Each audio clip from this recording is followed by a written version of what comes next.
Hey Quentin, thank you so much for coming on Project Next Play. Stoked to be here, Cole. Thanks for having me. Appreciate it. So I guess I like to start off with just kind of like, most of the people I'm talking with have been athletes, and like where you're from and what was sports like where you were from growing up. Yeah, totally. So I grew up in Pittsburgh, Pennsylvania, man, where football is like king. And so when I turned 7 years old, I had to kind of pick up, a football helmet and give that a go. My brother was 2 years older than me, so he'd already been playing a couple of years. But I remember putting on our pads for the first time in the front yard and just getting, steamrolled by him. And I think there was like there's this part of me that kind of turned on, like, am I just going to stay on the ground or am I going to get up? And I'm really glad I got up and kept pushing. And I found football to be, a gateway to a really powerful career, ended up getting, I actually played baseball too. So I got drafted out of high school in baseball. I had a great career in baseball. Played 2 years of baseball in college and 5 years of football at Northwestern in Chicago. But like I grew up in this kind of blue collar environment in Pittsburgh, PA, where the culture lives and dies by the lifeblood of the Steelers and the Mhm. Penguins, and you could say the Pirates too. Everything's black and gold. Everything is like, really hard nosed stuff. And so I grew up in that environment and it was beautiful. And at the same rate, I also always had a desire for like, well, what's beyond just this kind of blue collar mentality as a guy or as an athlete? Like I always sensed that there was something on the other side of things, or like another side of the coin, so to speak. And so I was also kind of like the sensitive one in my family. I was the more empathetic one. I was the more creative one. And so I was lucky enough to have sports kind of become my identity because in Pittsburgh you kind of need that, if you want to survive. Like yeah, I was always like about a foot taller than all my, friends or classmates. And in many ways I developed this identity that like I'm different or I'm unique. And sports helped me reinforce that in some good ways and some bad ways. Reinforce that like I can be a leader, that I can be unique, that I can be bigger than everyone, that I can. There's with with great privilege comes great responsibility, and so I learned really to treat it as such. On the other side of that, though, I did find that with great responsibility and great privilege also can come great sacrifice, and it became more and more important as I progressed in my career and in my personal life that I can't just look out for everybody else. I also have to put my oxygen mask on first if I want to do that. Not to get confused or convoluted with like the self-help space or like it's all about me and all about like who I am. Like I believe I'm a servant leader and like we're here to do great things and work as teams, but we have to be careful with that. So I think we have to find our balance on that pendulum in a lot of ways. And that was a big part of my. Yeah, I think I can relate to that. I was a younger brother as well. Do you just have one brother? Yeah. And I can remember a couple times of just getting like my bell rung in the front yard. Gotta get up. And then I think I'm also maybe like the sensitive one in the family, but sports did a lot for me just in terms of um, competition and winning and all these different things that you might think of. You mentioned, I think, Mhm. masculinity, just like, things that you would think of as stereotypical masculine and those parts of things coming naturally. So I guess maybe for me, like, I've always thought of myself as having like the best of both worlds in that, being able to be empathetic, but also turn it on and be competitive. Is that something that you feel like, you know, you can relate to? Well, I think like I can relate to some of what you're describing of just being like a younger brother, getting my bell rung maybe athletically. Like I was unique, I guess, as well. Bigger than most people, faster than most people, used to winning. But I don't know. I guess I always felt like I had kind of the best of both worlds and that I was um, able to be empathetic and thoughtful of others while also, wanting to be able to turn it on and win and having a lot of, I guess, just like competitive aspirations. Is that kind of like sounds like what you're describing from like a young age? These maybe two different, not conflicting, but maybe conflicting approaches. Definitely. I think every man, I mean, every human, every athlete, especially, kind of battles that. We've seen in the last probably 10 years, a surge in this conversation around mental health and taking care of oneself when it comes to athletics. And I think that's in big part a reflection of, I don't necessarily think like people are struggling more mentally on average. I would say we probably are. but I think people are talking about it more. We're more aware of those things. It's similar to like wearing a sleep monitor. You're going to be much more aware of your sleep if you're wearing one, Yeah. or a Whoop. Now that we know more about concussions, there's many more people that are reporting concussions because there's more education on it. I would say like part of that also goes into mental health. I think as we think about it more, it becomes more top of mind, and we are a little more present to it. And I think every athlete navigates that as well. They're navigating, when do I put myself as a priority, and when do I make the team the priority? That's a really tough balance for all of us to strike. You mentioned like 10 years. I think you're right. Like in the last 10 years, I think mental health has become much more of a forefront. People think about it. I think a lot of people start to think of it as hygiene. And I think I have my timelines right. But, 10 years ago, I think you were out of college at that point, right? Yeah, about 3 years out. So when you look back on your like athletic career, it seems like you're doing a lot with mental health now. Are there pieces that you kind of, if you look back on your athletic career, wish you could have taught yourself at that time? Things that you wish you could have given yourself?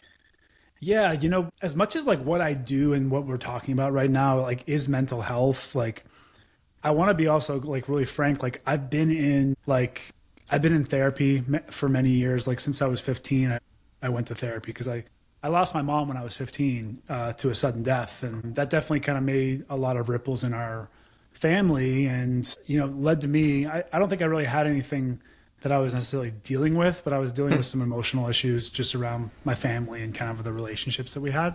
So I ended up at a therapist, and like one of the best things that happened in that therapy session, the first one was like, he just let me vent, just let me talk, just ask me questions. And he actually didn't really give me any advice, any perspective, or any guidance. And for me, that's exactly what I needed.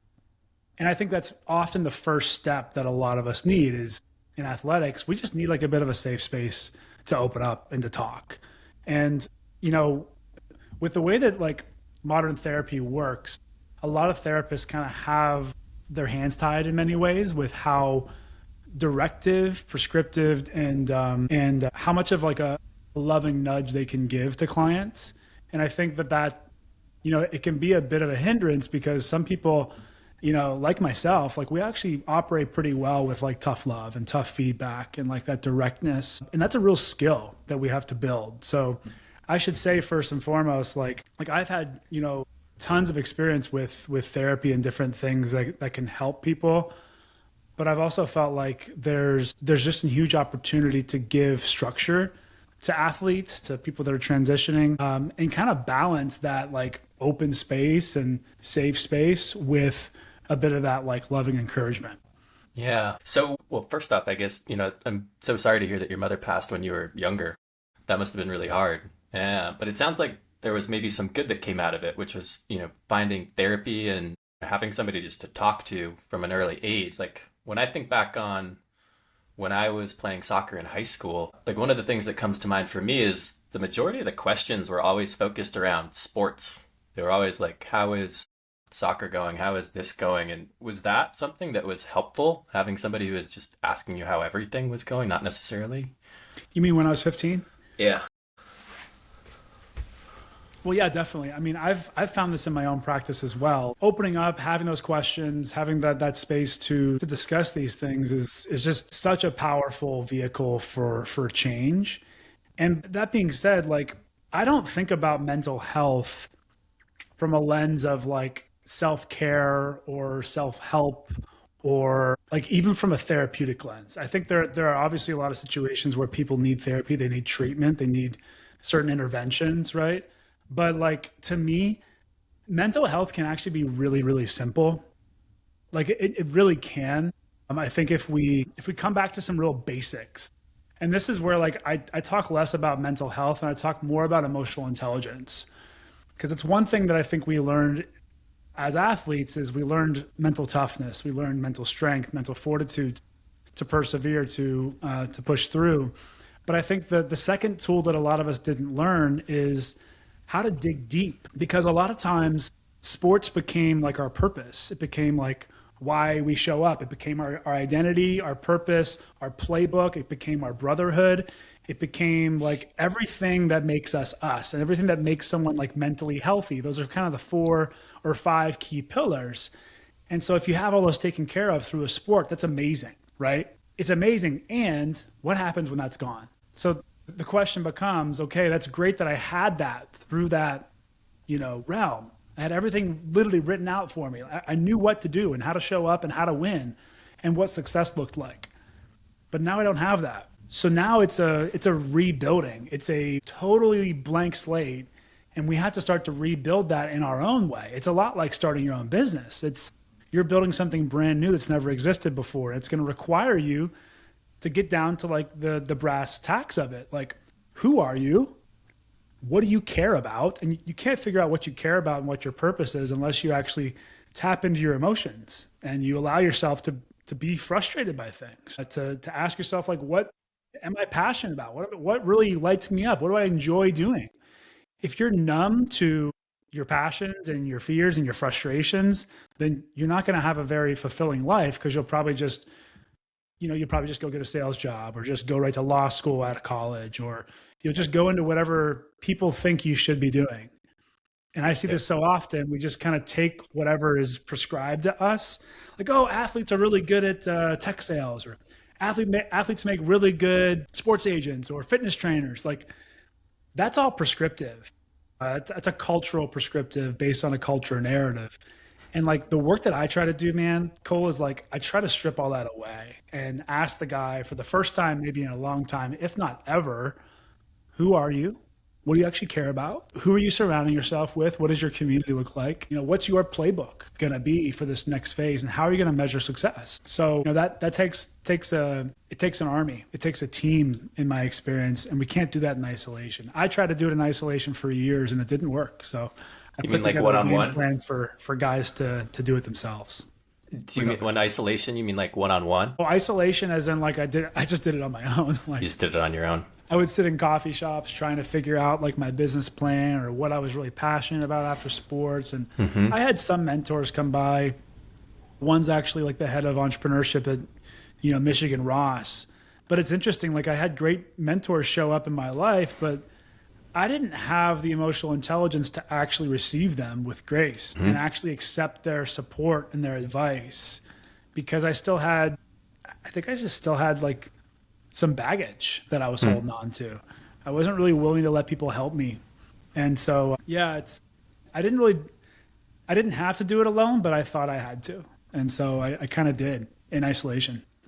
And I imagine you're not doing it in isolation now. No, I try my hardest not to. Yeah, any chance that I can get, I'm going to put myself in environments, networks, groups, communities, or teams where I can thrive. And for a long time, it was really just me trying to find the right tribe or the right people to be around, because I was living in Chicago at the time and I had great friends, but a lot of the people I would spend time with were doing the same things over and over every weekend. They were having very shallow conversations.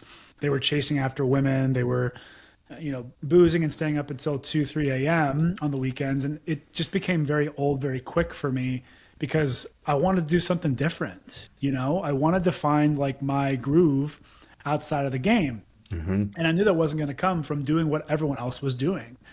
So it was pretty lonely for several years there. I kind of had to isolate in order to reassimilate and find the right people. It took a lot of time. I ended up moving to San Diego, where like mindfulness, wellness, mental health, coaching, yoga, all these things are just like blossoming and taking off. And I was like, maybe this is where I can find some community. And I mean, lo and behold, I found a lot of that here. It hasn't been perfect. I think, this place has its strengths and weaknesses too. But there's a lot of people doing beautiful things out here and on the same kind of wavelength, for lack of a better term. So yeah, it was a lot of isolation that led me to being able to find the right people. Where were you living before you moved to San Diego? Chicago. In Chicago. So Yeah, still around like Northwestern friends and all of that? totally. Yeah. Are you like, I would imagine when you were in college, you have your teams. It's incredible that you played both baseball and football in college. That's not something that two sport athletes in college are really rare. I'm an overachiever, Cole. I mean, I'm serious though. I mean, I think that that's must have been a lot of work to balance, school, to balance sports, to balance the meetings, to balance the workouts and everything else. Doing it with one team is tough. To do it with two, I would imagine, is just a lot of headspace. So clearly are capable of achieving at a high level. You graduate. Was there any thought of playing like professional sports after college? Yeah, one of the things I wanted to do after college was like I did pursue the NFL. I had a tryout with the Bears. I was like close to getting drafted by the Packers. I wanted to be like a Clay Matthews type outside linebacker. But I had some injuries my senior year, two wrist surgeries and a groin injury. It wasn't the end of the world. Wasn't the end of the world to me though. I was like, if I've made it here and I have a chance, why not go after it? But it wasn't so ingrained in my identity and my sense of self, thankfully, that like I could kind of move on pretty quick. Now, moving into what's next was different, but moving on away from sports was not hard. I did, though, think about going and playing overseas, playing in Europe, because I had read a great book called Playing for Pizza about this guy who goes overseas and plays in Italy. And like, he has this really cool experience. But honestly, I chickened out because at the time, concussions were a big issue. And I had a girlfriend back in the States. So I was like, is it really something I want to go and risk? I was much more risk averse back then. I was much more, I have all these dreams and ambitions, but I wasn't really ready to really go after them and burn the ships. It wasn't until about 5 years later that I finally took the plunge and made a lot of changes, got my first tattoo, moved across the country, started a business. Like it took me some time to kind of be sick of hearing my own cyclical thoughts that the same thing every 6 months. I would say like, oh, I'm going to start the business or I'm going to do this. And then I wouldn't do it. I was scared. Well, it's hard. When you're playing college sports, your life is so scripted on a certain level. You have schedules, you have just, a lot of different things that you're trying to do. Was any part of you when you finished up playing football and baseball excited to not have that schedule? Oh, totally. Yeah. The first thing I did was, well, the one habit I knew I wanted to keep from football was working out almost every day. I watched a lot of teammates, my brother included, like he pretty much stopped working out for those 2 years after he was done. And I was just like, I don't want to do that. Like I want to maintain that thing that I worked all my life to have, like the early morning workouts, like I was a morning person. I figured that was going to be a real key to my success if I could keep that and maintain that. So I kept working out, but the way that I worked out became very different. I didn't want to touch a weight. I didn't want to put any like strain on my joints. I knew that I had probably some serious back issues. I was starting to get treatment for those. Later on, I learned about a year later, I started experiencing post-concussion syndrome symptoms. Oh, shit. So I started really realizing how, football had really impacted me. It was from a hit I took my senior year. We were playing in the big house. I got my bell rung. I was seeing double for 5 minutes, but I didn't tell anybody. I just kept playing. And that concussion still haunts me today. I've had post-concussion syndrome since then. But for a while there, I didn't know what it was or what was going on. I just had nausea, double vision, and I didn't know what I didn't know. So anyways, the way that I would work out had to be different for many reasons, not just by choice, but because of my health. So I started doing yoga, and I found yoga to be incredibly meditative. It was the complete opposite of everything I experienced in sport. In yoga, there are poses. There's someone cueing you with the flow or what the class is that day, essentially. But I learned in my first yoga class that not every cue is mandatory. And that was a mind-blowing idea for me. I was like, Right. wait, this is optional? I don't have to do that? I could do something else if I wanted to. You're not going to yell at me, for not doing what the rest of the team, other 20 people are doing. And that was like a mind-blowing thought for me. In fact, my first yoga class ever, the teacher cued everyone to go up into a handstand. And of course, what do? Go for it. I go up into a handstand. Q, at 260 pounds, had never done a handstand before. So Q goes up and then goes right down and falls flat on the girl in front of him, who's still in down dog. Just like the rest of the room. Only like 3 girls had gone up into a handstand because that's a very advanced pose. Yeah.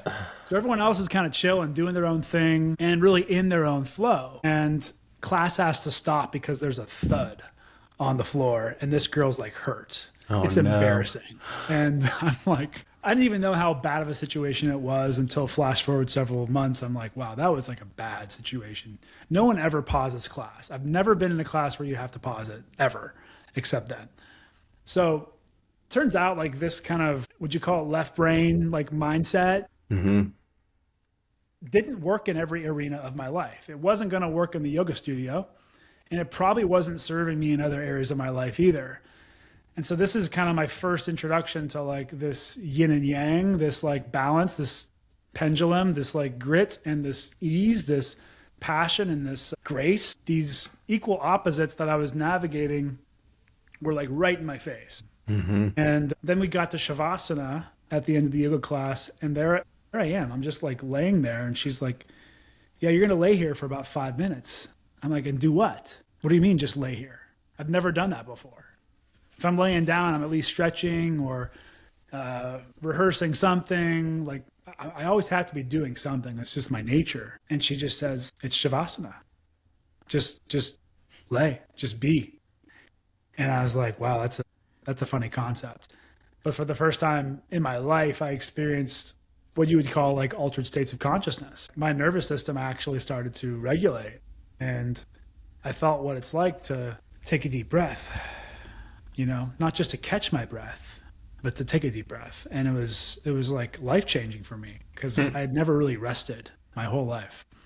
So yeah, my movement patterns definitely shifted after football, but I knew I wanted to always like be in shape and keep that health as a priority. But the way Hmm. that I moved has drastically shifted over the years, and now I'm kind of somewhere in between. I'll lift weights, but I'm doing a lot of like very postural corrections, and I'm working with a PT, and I'm not going crazy out there. I'm not here to like win a high rocks or win a marathon, or I have nothing to prove anymore, you Yeah. know?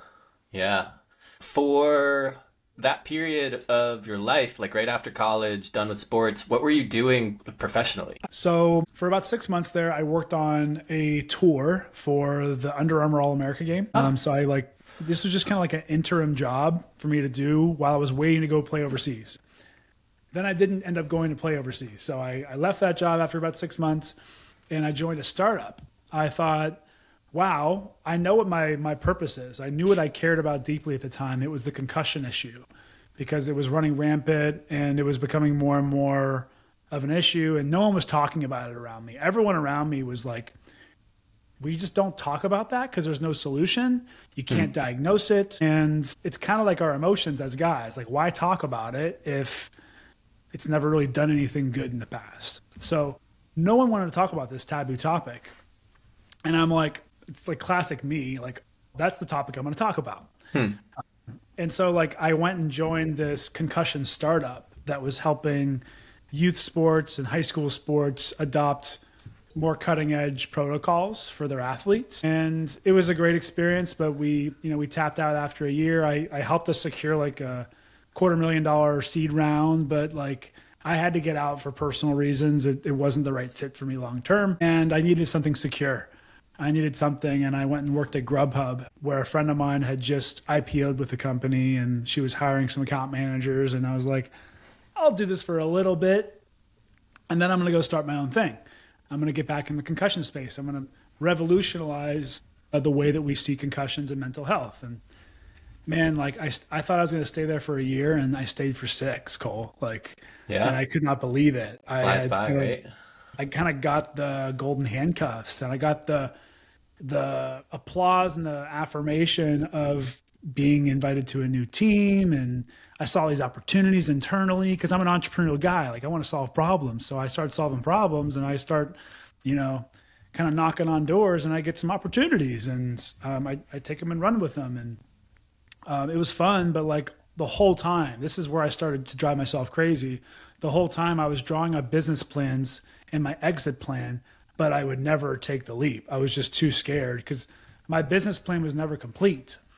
I never had like every question answered or every, T crossed and I dotted, because in business, the business plan is just a thought experiment.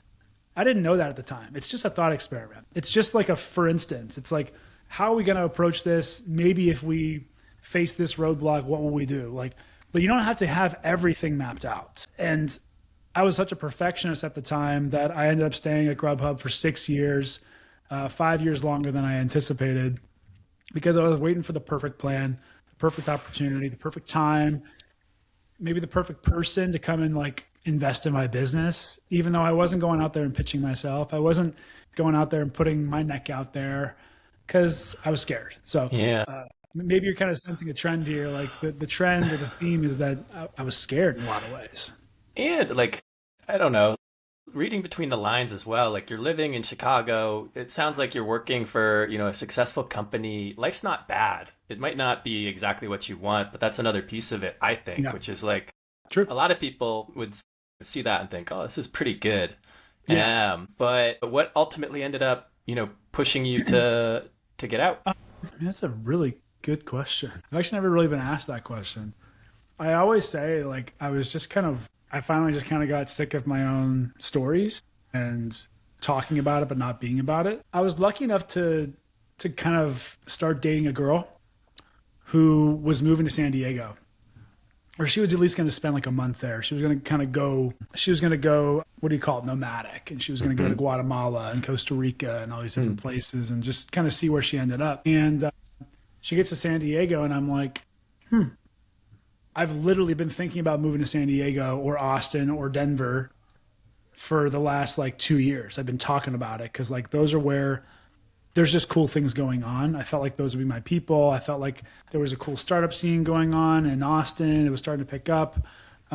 I felt like San Diego was this wellness hub, and Denver just felt like really cool, and Boulder was really kind of edgy. And so I knew I wanted to get outdoors more, but I just didn't have the balls to make the leap. And I was just so scared. So anyways, I was dating this girl and she says, oh, well, I'm going to San Diego. I'm like, what are the chances you're going to San Diego of all the places that you could be going? And I think like 4 months later, I end up moving. Wow. And I'm like, I'm just going to send it. I'm just going to, burn the ships and go. And I asked my boss to transfer me to a small remote office in San Diego. And I was moving super far away from all my clients that I was working with. It made no sense from a business perspective. It put me honestly in a really bad spot from the business perspective, but it was where I wanted to be and where I felt like my next chapter could be. And yeah, I guess for lack of a better story, it was a girl that kind of finally nudged me and like gave me the courage to like follow my path and do something for myself that was more in alignment. Yeah. Yeah.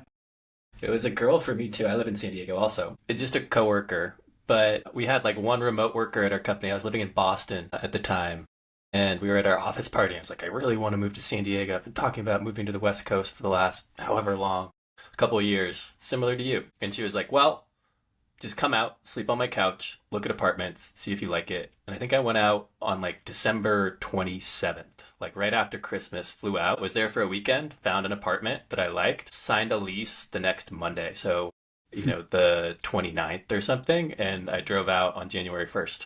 And I've been here for like 6 years now. Yeah. Sweet. Yeah. So, it's just a little push. It doesn't have to be anything necessarily big, but whatever that, switch is that gets you out of whatever the rhythm is, I think is so important. Over that time at Grubhub, it sounds like you were still being entrepreneurial, business plans and so on and so forth. Were you really focused on the concussion kind of mental health space with all of that? Were you trying out different things? Totally. Well, I was my own guinea pig at the time. Um, I had the passion to start this concussion focused business. And then 6 months later, I ended up getting post concussion syndrome symptoms. So I realized I would be my own kind of guinea pig. I would need to treat this as if like I'm the business or I'm the customer. And so I started seeing different kinds of neuropsychologists, spinal specialists, neurologists, vision, ocular motor therapists, PTs, all kinds of people. And I started learning and researching about all these different things you could do and different protocols you could use to heal from concussion that were like very kind of new age or like, very progressive. And I was trying these different things out and was starting to see some success. I found great success in ocular motor therapy. So like retraining my eyes to no longer see double and activate the part of my brain that was kind of, still damaged or hurt that was having me see double and causing all these symptoms. How does that work? That's crazy. It's like PT for your vision. It's like a video game, but like for your eyes. Your eyes are supposed to work together. You can, whenever we whenever you like, cross your eyes, that's called convergence. Okay. And you can train that, and you can train your eyes to work together. What was happening, the reason I was seeing double is because my eyes would be like, I'd be looking at you, and then all of a sudden I'd look over here, and one eye would go really fast, and the other eye would kind of lag behind. Like, I couldn't match up the two pictures perfectly very well. Got it. So it became this. I mean, I still have it today, especially when I look down. Like, I get nauseous, I get like really anxious, I get really moody because I know that convergence down below is like hard for me. But so yeah, I would do ocular motor therapy, but it would get better for 6 months through like different vision therapy exercises, and often like those were like my most trying times, man. Like that coming out of those PT sessions for my eyes. You know what it's like to go to PT for like your ankle or something. Maybe Yeah, you've like nursed sure. an injury before. Like when you come out of PT for your ankle, like what do they do at the end? Like they usually ice you down because like you're sore and you just worked your ankle really hard. Well, you can't really do that for your brain. No. You can work the brain really hard. You can tax the eye, and it's going to make it symptomatic. It's going to make it painful. But the symptoms that you have in your mind are, you can't ice them and you can't see them. My symptoms, like the pain in my head, was nausea, anxiety, and moodiness, and like anger, frustration. And so it was kind of dangerous, honestly, coming out of these sessions and being alone. Like I'd be like in a pit emotionally. Like I'd be like pretty depressed, like Yeah. really depressed and frustrated and sick of this whole experience. And like I'd reflect on like I'm in this ocular motor vision therapy place with like a bunch of kids, toddlers. Like these places are designed for kids that have like vision disabilities. And I'm in there as a 26, 27-year old, like trying to fix my eyes. Like it was just like very, I don't know, it was very humbling, I guess. Sure. And it's something that, like, concussions are so serious, but like vision seems so simple, right? Like you grow up and you take it for granted that you can, look and not have double vision or something like that. So I would imagine you might be like questioning, like, why is this an issue for me as well, being somebody who played two sports in college? Exactly. I was so confused at the time. First off, I didn't know I had nausea. I thought I was just always hungry. So like a way that I would kind of calm the nausea down, or like the emotionality or the anxiety, is I would just kind of cope through like going to get a ice cream cone after my sessions. Like I thought I was hungry for weeks. And then the optometrist asked me one day, she's like, "So what symptoms have you been having? Have you been having any nausea?" I'm like, "No, I've been hungry." She's like, "Are you sure it's not nausea?" I'm like, I think it is nausea actually. I'm feeling it right now. So like I didn't realize what I was actually navigating. There was so much that I didn't notice or was even aware of. So nausea can come up as just hunger. Like when I think of nausea, I think I'm gonna like throw up. Yeah. Yeah. I mean, that's all I knew. Like, yeah, for most people, like when you're nauseous, you don't want to eat. But for Yeah. some reason, I just associated this with like, if I eat, it'll feel better. Yeah. I'm not sure why. It Well, worked for no, me. to be honest, like I had a really bad concussion in college as well. I was in a game and I got clipped in the back of my heel and I fell face first into the goalie's knee. And I was blacked Oof. out for 10 minutes. I woke up on Yeah. the sideline with the doctor with his knee on my chest. And apparently I had like refused to come off the field. I don't remember any of this. Wow. But I think at the time, like we did our concussion protocol testing. So it was like a test out of 30. Like I think I took the test immediately. I think I got like an 8 out of 30 sort of thing. Yeah. But 70 minutes later at the end of the game, I think I got a 28 out of 30. Hmm. And then I, cleared concussion protocol through the rest of the week and I played the following week and I was totally, as far as I could tell, I was totally fine. Yeah. I have a book somewhere, but have you ever heard of the book Playing Hurt? I think it's by John Saunders. Great book. I have it right. It's right here on my Yeah. desk. So that book like was so eye-opening for me, where for just context, it's a book about John Saunders. He played, I think, professional hockey, but then Yeah. became an announcer on ESPN for basketball. And he had a couple of concussions in his life, and his book talks about I guess, his physical therapy afterwards to try and come back, and just the struggle of like your mind kind of compensates for you. So it's really hard when you have a concussion to know if you're Yeah. hurt or not. So like it ended up helping me in that I remember there were moments after that concussion for like through the rest of the winter. So soccer is a fall sport. So through the rest of the winter, where I would be sitting in the library until like 2 or 3 in the morning trying to write like a 2 page paper. And I would get to the end of the first page and I'd be like, I have no idea what I'm writing about now. And like, this is a stupid idea, and having to go back and restart it. Yeah. Uh, and so I guess, my question around just nausea is like, I wake up in the middle of the night and I like get hungry. Yeah. And I'm like, huh, maybe that's nausea or something that related to my Yeah. concussion. Yeah, totally. Great book reference, by the way. Like I'm looking at it right now, and it's that and Brainwash by Merrill Hodge I are haven't two read that books. one. Have you? I haven't read the second It's one. Yeah. it's kind of like the antidote to John's story. Merrill has a very different take on the whole concussion issue. Got it. He thinks it's a ploy to destroy football, basically. I have both books marked up with like sticky notes everywhere. I haven't read them in years, but those are two books that I was researching in those 10 years leading up to, now around concussion. And I was, part of it was for me, but it was mostly just to feed information to other people. So like before I get too far ahead of myself, I should also say, yes, it wasn't just nausea that was confusing. Turns out I wasn't hungry, but I was nauseous. But also like a lot of the anxiety I was feeling, a lot of depression, a lot of the frustration and moodiness that I would have and still sometimes have today. Turns out a lot of that was caused by concussion. But at the time, I just figured, oh, this is just what it's like to be a normal human being, you know? This is just what life is like after sports. Yeah. Maybe it's just I don't have what I had before. And so I was like, is it me? Like what am I doing wrong? Or what's wrong with my brain? And so every moment something came up, it was that question. Like I didn't know what was really going on. So it was very, very confusing. And at the same time, I'm starting to like kind of pick up these different tools and ideas and resources and like quotes from books like, Playing Hurt and Brainwashed. All these amazing books around neuroscience too. I was picking up books by like Bruce Lipton and Wayne Dyer and who's the doctor that Breaking the Habit of Being Yourself. Like there's just like all these like really kind of forward thinking psychology books and neuroscience books that I was like, oh wow, this is really fascinating.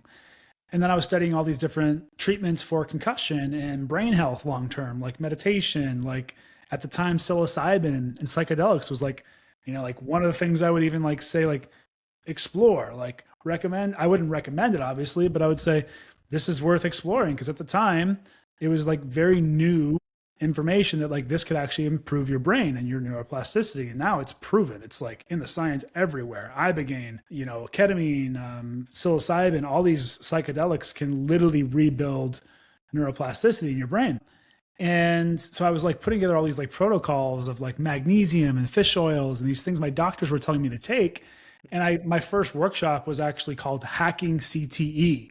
It was a biohacking guide to taking care of your health and your brain long term. And it included anything and everything from the history of concussions to how we got here today, the future of concussion health, and what you can do now to take care of your brain.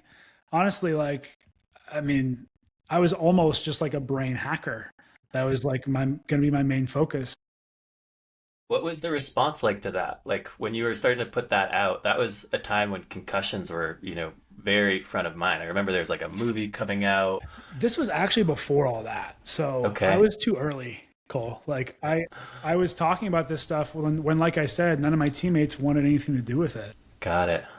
And they were like, who the hell's Q? Like he's not a doctor. Like why would we want to listen to him? So I was talking about all this stuff, but I didn't, I guess I just didn't trust that like I could help people because I had no proof.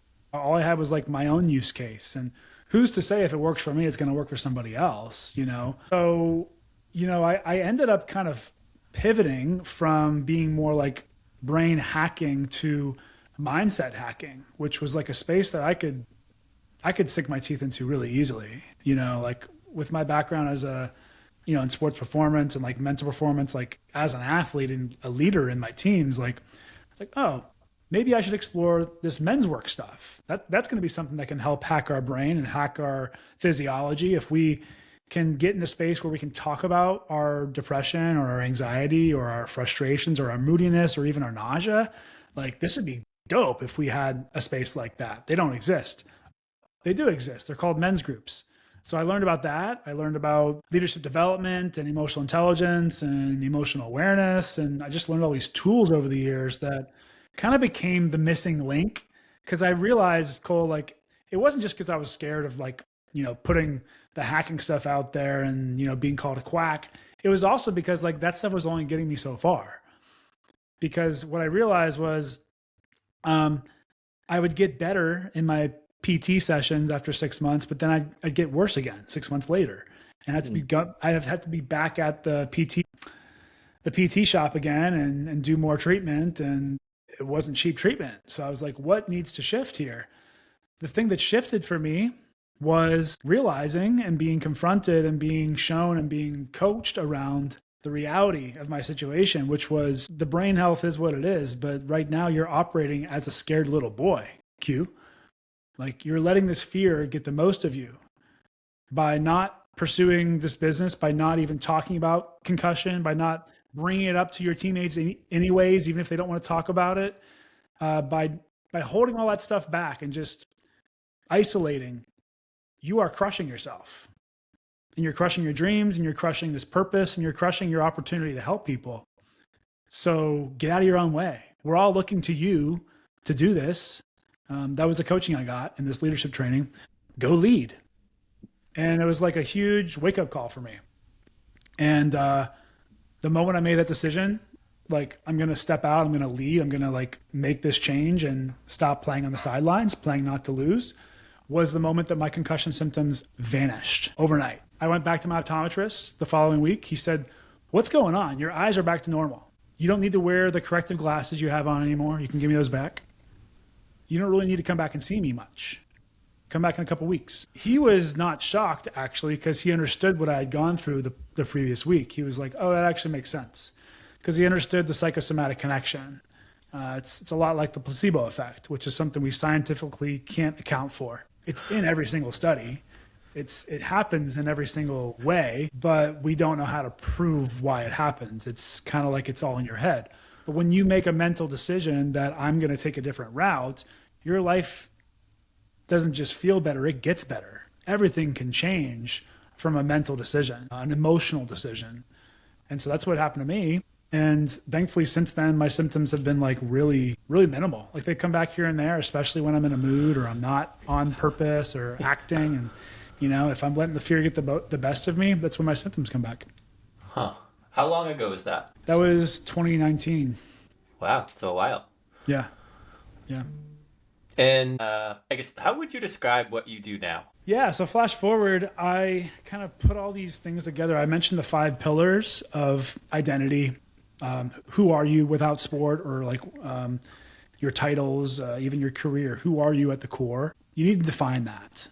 We need to also help you define like what you care about, what you're passionate about. So we have to tap into your emotions and like give you some emotional mastery tools for being able to digest those, process those, communicate those effectively so that you can figure out what you're passionate about and we can discover your vivid purpose is what I call it. And then we get you in an environment where you kind of can't fail. Like you're in a brotherhood, you're in a team environment again, you're given a playbook and you're given encouragement and accountability to do the things you say you're going to do, which is exactly what I needed. I needed a men's group. I needed coaches around me. I needed that team environment to like really get the best out of me. And so that's what I've recreated for men now. I lead men's groups for retired players. I do private coaching as well. I layer that on top of it. I have some course material that people will go through when they're in my programs to help them identify who they are, what they care about, what their purpose is, and how to build community around them to activate the mastermind effect and make it happen. You talk about kind of like how you've got here. It feels like you've kind of created this wealth of knowledge from personal experience. Mm-hmm. And it seems like you bring a lot of that to what you're doing now with these men's groups. You mentioned this leadership seminar. Were there other places that you got information or training that that has helped you with that, or is a lot of what you're doing bringing your personal experience? A lot of it's personal experience, but I was trained at that leadership training. It's called Ascension Leadership Academy. It's ALA. It's rooted in like some really old school leadership techniques that like got a really bad rap in the 70s because of like how direct and honest it was. Like in modern day society, if they did these kinds of trainings at a corporation, like HR would go crazy. But it was what I needed at the time. It was direct, honest, and directive as well. So that was like one of the main things. The second would be a men's group organization, men's emotional intelligence organization called Everyman. At the time, they were brand new. They were really growing. They haven't grown much recently, but I'm really close with their founder. And I ended up being in a men's group with the founder for about a year here in San Diego. I was lucky enough to live in the same town. So I learned from him. I learned from someone who had been doing men's work and helping young boys get initiated into manhood and improve their lives for a long time. And then I just had a lot of mentors along the way, read a lot of books, hired coaches that had done the same things that I was trying to do and developed the same kind of curriculum. And yeah, I hired one of my coaches was Anthony Trucks. He was an NFLer for about 7 years, and now he's a really, really big speaker. He speaks for, AT&T and Amazon and all these huge companies. So, I tried to just surround myself with the right people that could help me create my own curriculum and playbook that was going to help me as well as help those around me. Excited to chat because I think within Project Next Play, I've been talking to a lot of athletes, right? And I think what everybody talks about is feeling a loss of a sense of community after sports ends because they no longer have their team. And I think people don't really realize how nice that is to have a group of people that you're competing against every day, that you're sharing a common goal, that you on a lot of levels get to know better than you're probably going to ever get to know most people through the process of a season and so on. And so I think it's also a thread that sort of gets tied through a little bit about your story of you are in college, you finish college, you're in Chicago. The scene is really kind of like people are working corporate jobs, they're going out to bars, drinking, everything's fun and good, but that community aspect of the team just isn't really there anymore in that. And what I found is like a lot of people seem like they get really unsatisfied with that life, and then it seems like they start their own stuff, they go back to try and kind of recreate or find something that's a little bit deeper and more meaningful. And so I guess I've been interested to talk with you about your men's groups because I kind of see that being what you're providing on a certain level. And so I guess could you share more about like what a men's group is and like what happens when these groups meet and so on? Yeah, totally. You're spot on. Like that's one of the core pillars of this methodology. It's called the World Class Method. So my company's called World Class. We have the World Class Men's Group, World Class Men's Retreat. We have the World Class Brotherhood. It's like an online community. And brotherhood is the fourth pillar of this entire process. Without that, just like I mentioned before, like I would have been still in the coffee shop building the business plan and never taking action. So yeah, brotherhood is a core component. And so what a men's group is, I found that out pretty quick, is it's a group of men that are committed to confidentiality, consistency, and accountability. I would say like those are kind of the three main pillars. Confidentiality meaning like this is a safe space. There's no judgment. We're not going to take what we talk about here anywhere else. This is a playground. It's like a gym for our emotions, for us to get a little messy, to dive into the stuff we never tell anybody. There's things that a lot of men just have never told anybody. They've never even voiced it to themselves or written it down. There's things that have troubled them for years. The number of men that I come across that have actually had sexual abuse as a kid is just staggering to me. I don't know what the statistics are on that, but it's the causes of addiction, of distress, of PTSD later in life, ADHD, I would argue as well. I think there's a really interesting through line of sexual abuse in different ways, especially amongst men, because we don't think of talking about sexual abuse as men. Like that's a girl thing. That's what happens to girls. Anyways, so we have a space to talk about everything. I'm not saying that's like a huge topic for us, but I've just found that to be really interesting. And so we talk about everything. We explore different topics. I will usually in these men's groups, I will lead a quick training on a pillar of masculinity, maybe something around the idea of like, where did you learn what it means to be a man? What did you want more of from your father figure? What did you love about your favorite coach you ever played for? Why? What is something you're currently feeling upset about, distressed about, anxious about? We'll provide a topic, a framework, a bit of a history lesson as well, and give guys tools to work through, navigate, and hold space for. Most importantly, hold space for one another and themselves longer than they're used to.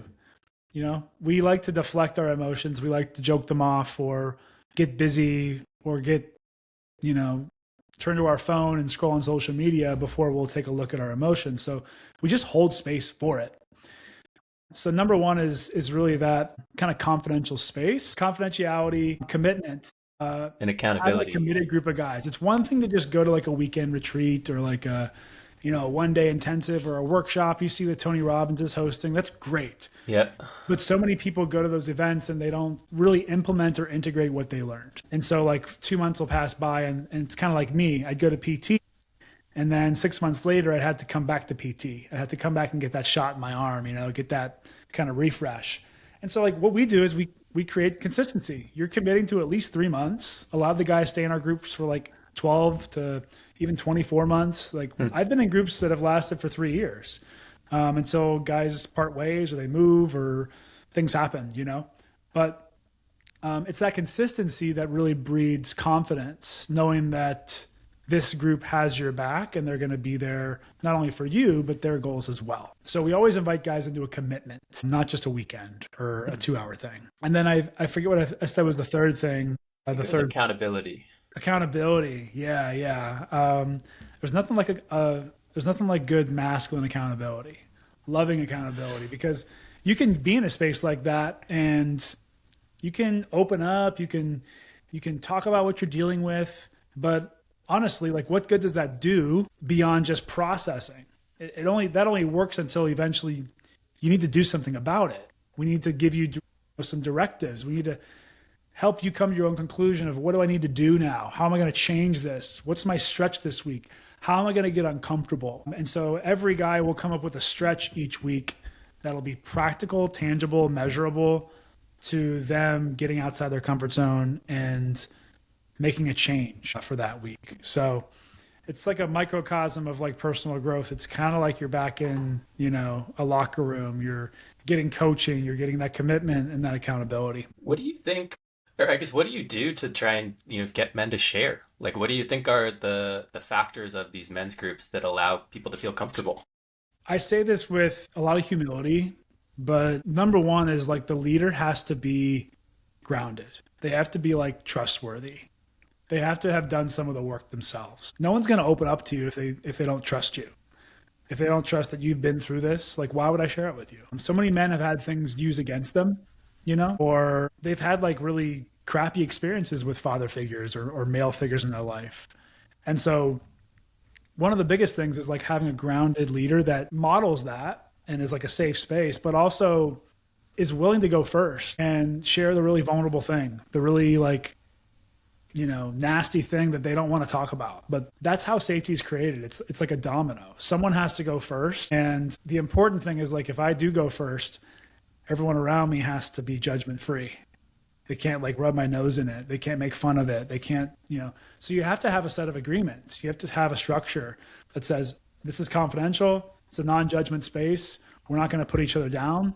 We have some guidelines, some really clear guidelines around participation. And if you break that, I mean, you're out. Like it's just not going to work. So that's really what it takes to have a successful group. And that's also why like I love other groups. Like sometimes there's like a nice entry point to go to like a drop-in group or just like a men's workshop. Like I host those too. But the real work gets done when you commit to something and you do something, you know, longer term with a group of guys. That's really cool. I think the theme that I've started to see form in the conversations I'm having through Project Next Play is that it seems like guys carry through a skill that they learn, I think, through sports, which is like they don't want to show any sort of weakness in sports because they don't want to give anyone else an advantage. And so for people who make it to a high level of sports, they get really good at that. And that carried them a long way. And so it seems like once sports stops, though, all of a sudden that skill it still has uses in certain places, maybe, but not Yeah. everywhere in life, especially within relationships. And so like Yeah. the main thing that everybody has talked about helping them is finding people to talk to who they can share and who they feel like accept them for who they are and they can trust. And so Yeah. I think any way you can get guys to talk. I mean, one of the ways that I guess we sort of found each other is through Movember and our Yeah. friend Harrison Fitz. So that organization's incredible, but the stats they have on suicide and how those rates are higher in men and so on and so forth. I mean, I think talking is like such a simple thing, but it's really hard for us. Yeah. It's really hard, man. Yeah. I mean, women on average are just a little bit better at it. They're wired a little bit differently to be more social. We as guys, it's still a skill. It's still something we have, but we haven't trained it in a long time. Our culture kind of like shoved it to the wayside whenever industrialization came around after the wars. There was a huge boom in commerce, and instead of going to war or going out to the farm and bringing your kids with you, bringing your son out on the farm with you, all of a sudden you're in an office all day and dad's at work. He's not at home anymore. And there's this lack of connection between men and what it means to be a man. And we find that on TV. Instead, we find our father figures through coaches or teachers. And yeah, we haven't really worked that muscle as men in a long time. So I think a lot of this is about just rebuilding that and strengthening that, because we are not meant to do this alone. The lone wolf always dies. We are pack animals, and like life is not fun on your own. In fact, one of the top regrets of the dying is that I didn't spend enough time with the people I cared about. Um, yeah, you're spot on, man. We gotta have community. And by the way, the groups that I run in San Diego, they're for all men. It's not just retired athletes. I do have some specific retired player programming. I've run that programming for years, but yeah, like the men's groups I lead are just for any high performing men. So it's a lot of these guys end up being for former players because they kind of jive with what we're all about. We have a World Series ring in our group right now. We have a Wow. former D1 AA football player. There's probably more. There's a D1 basketball player, a D2 basketball player going through my certification program now. Like, so there's a little bit of a mixture right now. Is the certification program to like do similar work to what you're doing? Yeah, it's to teach and facilitate the world class method through coaching and men's groups. Very cool. Yeah. One of the questions that you kind of threw out there when you were talking about what you might, share at your men's group stuck out to me. It was the one about like your father. I think it's not like a trope, but maybe it's a trope where you talk to like really, really successful athletes about what motivated them. And more often than not, it's like they didn't want to, disappoint their parents, their Yeah. mom or their dad, a lot of times dad. I was Yeah. watching like the Jerry Rice Hall of Fame speech the other day, where he talks about growing up and working with his dad and I forget exactly how he framed it, but he was basically talking about how like anxiety motivated him. And, I think a lot of sports psychologists say that like having a fear of doing something is not the way to motivate yourself to be successful. And he was like, well, I think it Well, actually is. yeah. Uh, He's right about that. Yeah, because fear and emotion and negative emotions are a bigger motivator than positive emotions are. So if you want to be a better, more effective athlete, anxiety is a really good motivator, but it's not a sustainable motivator. huh. That's what the psychologist was probably trying to say. Is Yeah. like it's not good for your nervous system to always be stressed out and anxious. So it's a catch 22. You know?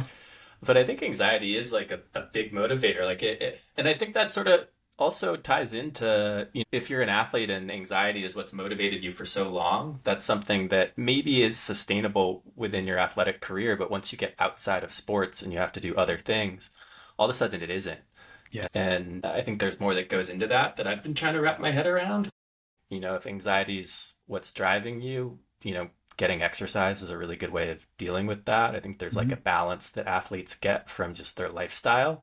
Yeah. Yeah. But yeah, I think like I was just curious about if you might have more to say around like the relationship between men, their father, and any Oh, yeah. complexity that might pop up there. Yeah, man, we could have a whole nother podcast episode on that topic as well. Like, There's another set of books I would actually like recommend or bring up around. You're on the same wavelength as me. That was like the big reason why I really got excited about exploring masculinity and men's work in particular was because I realized, oh shoot, so many of these guys I talked to, a lot of the famous ones, their drive was because of either a strained relationship with their father, like I better do this or I'm going to be in trouble, Hmm. or it was like to prove something to their father or to earn his love. Essentially, is what that means. So if that's how we know to get love is what we can do, how we can perform as men, we will struggle mentally so much because that belief is built on the premise that there's no unconditional love, that love is earned, basically. And so if I'm not doing this, this, and this, then I'm not worthy of love. It's kind of like the toxic side of some of our patriarchal culture as well, is like a lot of men are just kind of fed the lie that they're only valuable if they can protect and provide. But there's so much more that it takes to be a man than just to provide and protect. And so I have a lot to talk about when it comes to that because I've even seen it with women, female sports and athletes. A lot of the women that are successful in sports, one of the big reasons why they got into soccer or into a volleyball or whatever their sport was, because that was a way to connect with their father. It was some of those fathers were like, I didn't get to have a boy, so she's my boy.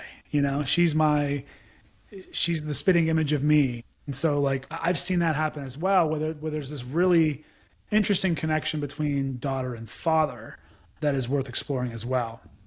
So yeah, we could talk for hours on that topic because it definitely impacts the way that we see success, the way we view being worthy of love and getting affirmation and probably our attachment styles. There's a lot weaved into that. You mentioned like within masculinity, a trope, or at least a part of it is like, protection and providing and so on and so forth. Like, what are the other parts of masculinity? Well, we have to come back to the word provide. When we think about providing, what does that really mean? Provide and protect. You can provide financially. You can provide protection. You can provide something that most men don't think about. We think we need to provide solutions to problems often, and we think those are the ways that we can provide. That actually gets a lot of men in trouble in their relationships because that's something they learned a long time ago, but they learned that it works in business or in career or in sports to do those things. But they realize in relationships, especially romantic relationships, that those relationships require them to provide something a little bit different as well, which is to provide space, to provide emotional safety, to be a rock emotionally for your partner. So I also believe that it's a man's job to handle his emotional stuff, not with his partner as much as he would with his other men in his life, mentors, peers. I think it's really and especially important for men to have other outlets than just their woman or their partner to go to for emotional stuff, because that's the person that needs you to be the rock. Hmm. That's the person that needs you to provide a space when everything's going crazy. They don't know what the hell's happening. They need to know that like someone's got a vision for this and they're going to be standing sturdy. And even if you're like in the chaos with them at the time, like even if you're not sure either, at least they know that you have the resources and the people on speed dial to figure it out. A man needs to be resourceful, and he can't do that by depleting his partner's resources. He has to be the resource himself or go get the resources by being connected, by being a networked man. So that's what a strength that I think many men are missing right now. Like a lot of men, you think about it, right? Like a lot of men just kind of dump on their partner these days, like that's their only emotional outlet is maybe their parents, their mom, or their girlfriend or the wife, right? And the problem with that is like it creates a real like interesting dynamic in the relationship. Mm-hmm. It can sometimes mess with the polarity. It can do all kinds of things that I've experienced firsthand in my Yeah. relationships. I mean, I think it's so like I can relate, I think, to what you're describing, which is kind of like I think men struggle to communicate within relationships, like romantic relationships. And I think a lot of it comes down to not knowing how to communicate their emotions. And so, like, for me, I think when I was younger, was much more like I think I had this mentality, like, I'm tough, I'm capable of uh, handling things more than other people. And so I can take on the burden of just pushing my emotions down.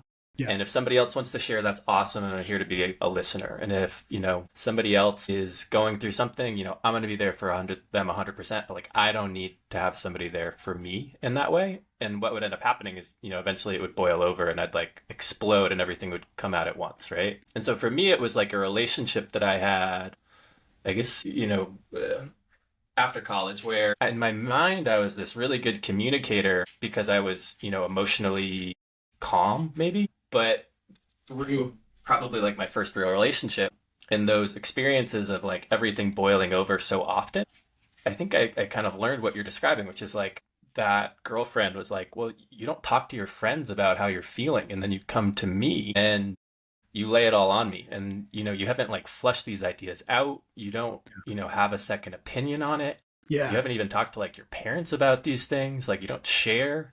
And so that was like a wake up call to me. And that was when I really learned that like it's really helpful to have somebody who you can just share, like you're saying, create space, whether that's, your partner or it's a friend or it's your parents or whoever it is. And it almost sounds like you're doing a job of like helping people rebalance how they communicate their emotions within Yeah. their network and like creating a framework that allows them to be healthy within that. Absolutely. And like, you know, my my goal is to help retrain us basically how to have those relationships and how to hold space for ourselves and other men and be that for other men as well. And when we train that, then we can take it out into our life. We don't need to always have like a regimented, structured men's group where we tap into. Like, ideally, you develop friendships in these groups, or you develop your own community, or you develop the tools to go create your own group and run it yourself. Like, it's not rocket science to me, but it does take training. It takes tools and it takes application. Mm-hmm. So we are retraining men how to rely on people outside of just their partner and just dumping things, just like you're saying. I can relate so heavily to what you're saying there. And that's the reality a lot of men live in, is they think that that's what they're supposed to do. Even they think that they're doing it right. They think they're being vulnerable, and they are, but they're not doing it in a way that's conducive to a relationship and polarity. And they're putting it all in their partner. And it's like really unhealthy. Like, imagine if you had a friend who was on suicide watch, and the only person that he had, whose phone number he had, was yours, Coles. How much pressure would that be? A You'd lot. have to be up at all times. If he calls at like 2 a.m., you got to pick up. Like, that's a lot of pressure for one person to hold. And that's kind of what we're doing to our partners when they're the only person that can handle our stuff Hmm. that we're still working through. We just need to emotionally, verbally process with. So it's also like we're not giving them a choice in the matter as men. So we need to give them choice. You know, I'm all for like, women, like our partners and women being a safe space for our emotions, but we need to have more than one place. That's for damn Yeah. sure. Yeah.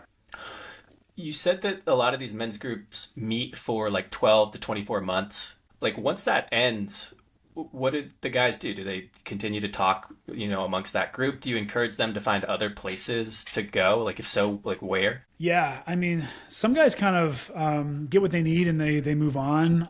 Maybe commitments change, maybe they move cities. But we always just ask for a 3 month initial commitment, just to say like I'm going to do this. You're not committing to 12 months or 24 months. We just have guys that stick around and they love it and they want to keep going. But after they're done, like we have groups and group chats and guys that get together that go on like an annual retreat together. Like they're doing all that without me even knowing, you know. Like I'm kind of like the chaperone. It feels like I'm the guy that doesn't get invited because like they've built this strong connection and they realize they can do this without They don't need someone Q like anymore. Yeah, exactly, which is exactly what I want. Yeah. Yeah. Make yourself irrelevant almost. Yeah. Yeah. It's not a That's good business model. well, but I bet it feels good, you know? It does. Yeah. It does. Yeah. Well, that's But all. but that being said, too, Cole, like there are graduated ways for guys to get more tools. There's always more to grow. I would invite every guy to always be in a men's group, but the important thing is people outgrow certain communities. I've been in men's groups that I started that I thought were going to be like my men's groups for like 10 years because I looked up to all these guys. I thought they were like, like the bee's knees. Like I thought they were really cool. Like they had the life that I wanted. And about a year in, I actually started getting really disappointed Hmm.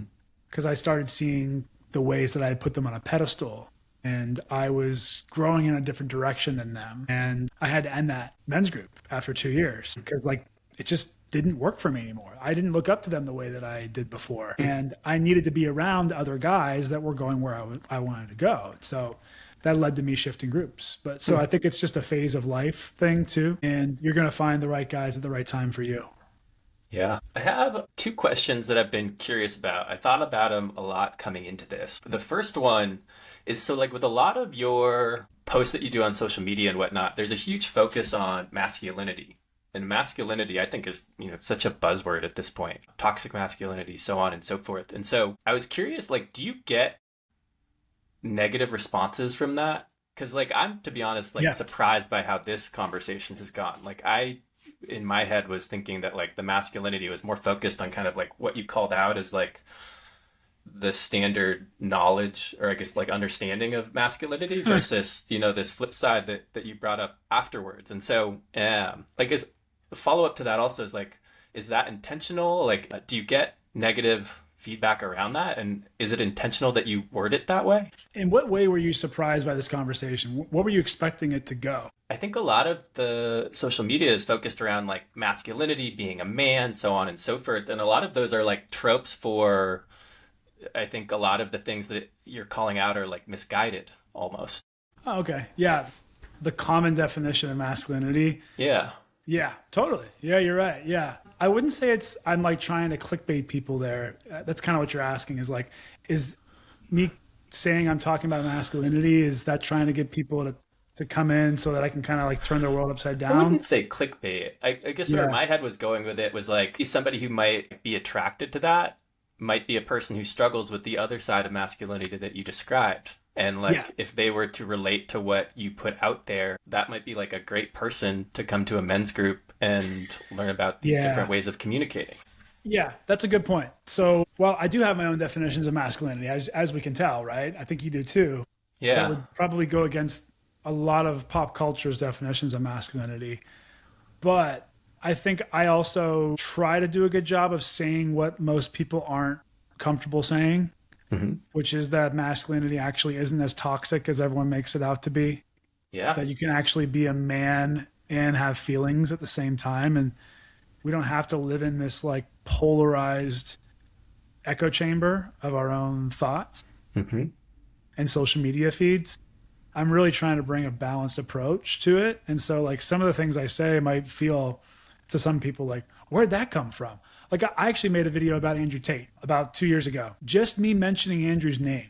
You should have seen the comments I got. I'm Just sure. mentioning his name, just like platforming him, just talking about what was going on because people have so much like bitterness towards the guy. They think he's the absolute devil. I'm a little more compassionate than that. I think he's definitely far misguided. I don't think he's living a very fulfilled life. I think he's very unhappy in many ways. But it's interesting. I was just bringing up the idea of like, is he actually guilty of the things that people are calling him out for? Like, did he actually traffic women in Romania? And like, is he actually guilty of that? Like, everyone just kind of jumped to the conclusion. Just because I brought up his name and brought up the idea that he might not be guilty, because there actually weren't any official like documentation to prove that he was guilty. Just bringing that up, just everyone went up in arms about that. I lost followers. I lost all kinds of people. People were like, yeah, like bad mouthing me. A lot of old friends. I've lost a lot of friends in this process talking about masculinity and talking about these different topics. These days it's dangerous to talk about your beliefs. It's dangerous to sometimes state the obvious to me. So, a lot of my fears actually have been confirmed. when it came to starting my business. But I've just learned to live with them at this point. I guess maybe to answer your question on masculinity, though, yeah, I don't know. I am trying to bring a balanced approach to this. I think most people are just misunderstanding each other when it comes to masculinity. Yeah, I'm interested in getting a master's in psychology, becoming a therapist. And I think within the healing space, or just like mental health space, there's a lot of different ways that people come at it. There's, coaching, there's men's groups, there's therapists, and so on and so forth. And so I'm curious in what you're doing, because I think like when I hear you talk about a men's group, it sounds a little bit like group therapy. Yeah. Um, like how you see, or I guess if you see differences between therapists and coaching, what your experience has been like. Yeah, that's a really good question, man. And everyone has a different definition of coaching. Every coach, I think, would probably give you a different answer. I think a lot of coaches misunderstand therapists and a good therapist at that. But my experience with therapy was it gave me a safe space to open up and connect and share things that I didn't realize were going on. They asked powerful questions. However, the questions kind of fell flat after a while for me. Resolution. These are questions that are like different than what a therapist would ask me. They're helping me see my own thought patterns in a new way. They're helping me see things from a different perspective that I could not see without that question or without them. And they're also not letting me off the hook, where in therapy, some therapists, I think, will let clients off the hook. And unfortunately, they'll be back the next week and the next week and the next week and the next year. I know people that go to the same therapist since they were a kid. Part of me has to ask the same question of like, well, have you outgrown that therapist? Just like I think you can outgrow a group, or you can kind of get everything you need out of one thing.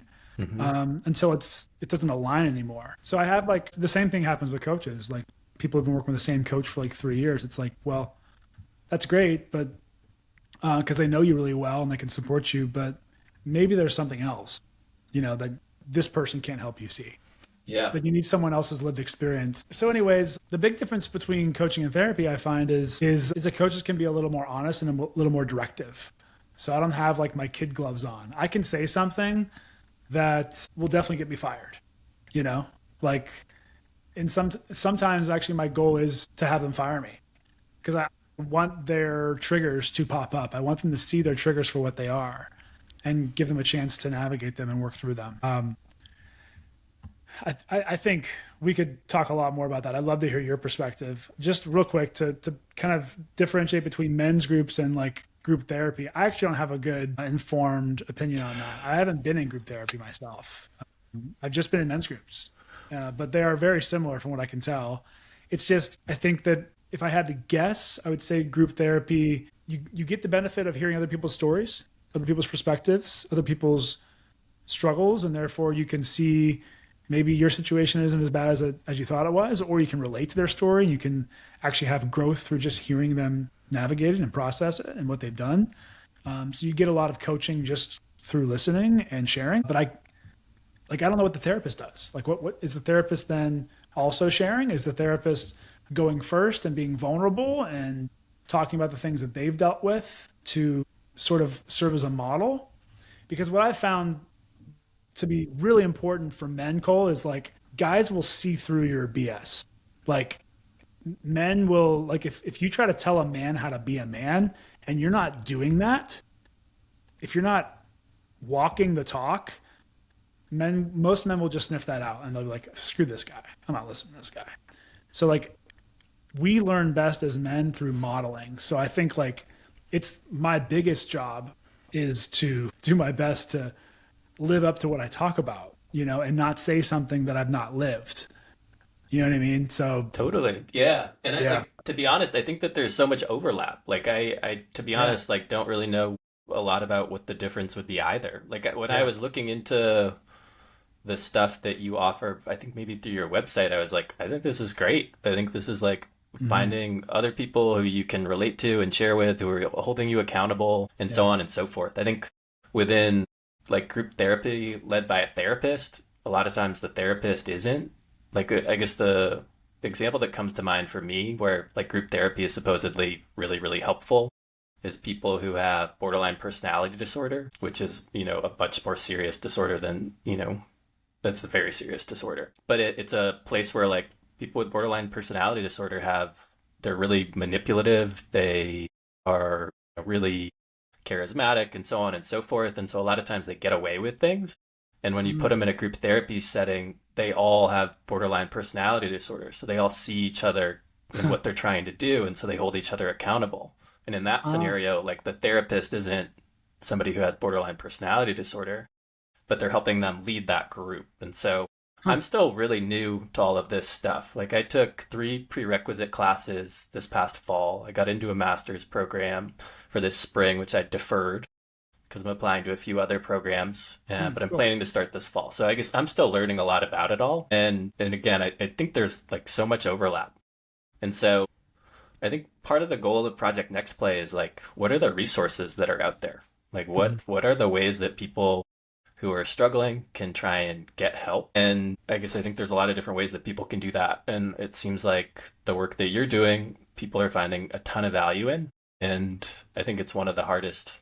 I think getting men to just talk and share is important, but hard, as we've talked about. And so any way you can do that, I think is important and valuable. Yeah, I agree, man. I agree wholeheartedly. There's a lot of overlap here. And yeah, I too thought about going back and getting my master's and becoming a therapist. And maybe one day I will actually, because I love learning. I'm always loving learning more tools and ways to look at this and how to help someone in different ways. I've also seen a lot of therapists that I've met in the last like 5 years have turned to coaching because they can do it virtually during COVID. They can do it out of state. They can do it. They don't have to work with insurance. All kinds of things. There's all kinds of reasons why they would want to do coaching besides just they have less kind of red tape. So yeah, that also kind of like piqued my interest. Like why are all these therapists moving over to coaching or like getting like marketing themselves as a coach, but then probably using therapy tools in their practice. Yeah. So yeah, it's really interesting. And then you have like the mixture of like all the side of coaching that I think is also very convoluted and confusing is like there's a lot of people that call themselves coaches that are actually consultants. That like a lot of coaching, like if you go on Kajabi, all the people that use Kajabi, most people have courses. They're teaching things. They're teaching things that they've known how to do, they've done before, and they're giving you the playbook for how to do it. That's a consultant. And so like that kind of mixes into what I do too a little bit, like where I have a playbook. I have Yeah. this is the process you need to go through to figure out who you are and what you care about, and like these are the 5 main emotions we work with. Like there is substantive like consulting that we do, that we give you the process, Hmm. but then like the other 80% is asking questions so that you can come to your conclusion. Yeah. But there's a lot of people that call themselves coaches out there that are like by and large just consultants. They just teach you how to make bread or teach you how to build a business or teach you how to manage your finances. Like that's not coaching. Coaching is, I would say, is measured by how many questions you ask compared to statements you make. As a coach, I'm not supposed to make too many statements. I would say 80-90% of it is me asking questions. Yeah. That's very cool. Well, I have to say, this has been like the most interesting combo I've had so far. I feel like we've talked a lot more about your mental health side of the stuff, things versus like just your athlete career. And it's been really interesting to hear about your journey. I think that you're right. Like we could have probably like 2 or 3 more of these about different topics. Yeah. Well, I've wanted to start a podcast for a long time, so I'm glad you're doing it. I don't think the world needs any more podcasts. That's what I tell everybody when I tell them about it. I'm like, the world doesn't need more podcasts, but I started one. Yeah, exactly. And it's a little bit more selfish. I feel like I'm doing it. I don't know how many people are actually listening, but like I'm doing it in part because I'm just like, I want to hear people's stories about it. I'm curious, like how they, navigated that post athletic career. I think Yeah. like J.R. Butler had a great term. He was like post uniform career. He works with veterans too. Yeah. Yeah, he's awesome. Yeah, but people can relate to it, and I find it really interesting. Yeah. Yeah, you're spot on, man. Well, I'll be happy to share other people I think you should interview and make some introductions. And I love the way you're approaching these interviews. I'm just really being curious, and I'm sure you're going to just get so much out of it yourself between the connections and some of the answers you're getting for yourself as you're developing your practice too. So, um, fun conversation, man. Thanks for all the questions. Yeah, appreciate it. Thanks for coming on, Q. Yeah. All right, cool.